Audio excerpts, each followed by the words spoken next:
భర్త తాగి వచ్చినప్పుడు నేను నా భర్త తాగి వచ్చినప్పుడు నేను ప్రార్థన చేసుకోలేక భయపడుతున్నాను. When my husband came with drunk, I afraid to pray. ఆయన ఏమైనా అంటాడని నా కుటుంబాన్ని కట్టుకోలేకపోతున్నాను. I'm afraid of him, so I unable to build my family. See, when he's not there, you pray.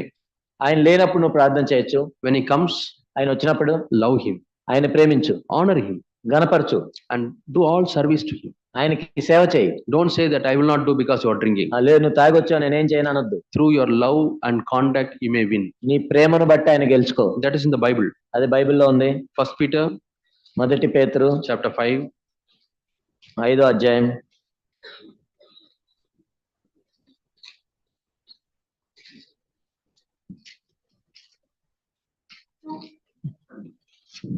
No, 3rd chapter. మొదటి పేతురు 3. Yeah. What does it say? ఏం చెప్పండి ఇక్కడ?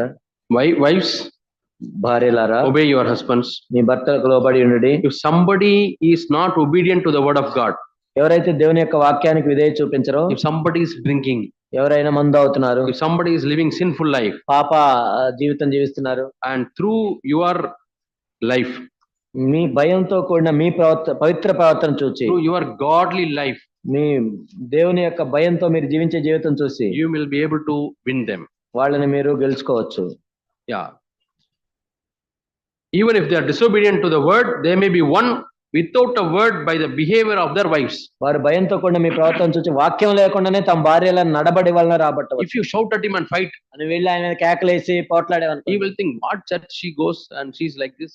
ఏ సంఘానికి వెళ్తుంది మళ్ళీ పోట్లాట్లు ఏంటి, He will go away from God. ఇంకా దూరంగా వెళ్ళిపోతాడు దేవుడు. But when he finds that you are loving, నువ్వు ప్రేమిస్తున్నావు ఆయన తెలిసి, you are doing your duty, నువ్వు ఆయనకు చేయాల్సింది చేస్తుంటే, and your conduct, godly నీ conduct, పవిత్ర ప్రవర్తన, the way you speak respectfully, నువ్వు ఆయనతో గౌరవించి మాట్లాడతావు, it will touch his life. ఆయన ఎప్పుడోసారి రాబడుతుంది. You read this verse, ఈ వచనాన్ని చదువుకోండి, keep your hand on this verse, ఈ వచనం మీద నీ చేయబెట్టి and pray to God. ప్రార్థన చేయి. Lord, according to this word, I am living. ప్రభు, ఈ వచనం ప్రకారమే నేను జీవిస్తున్నాను. I want to live.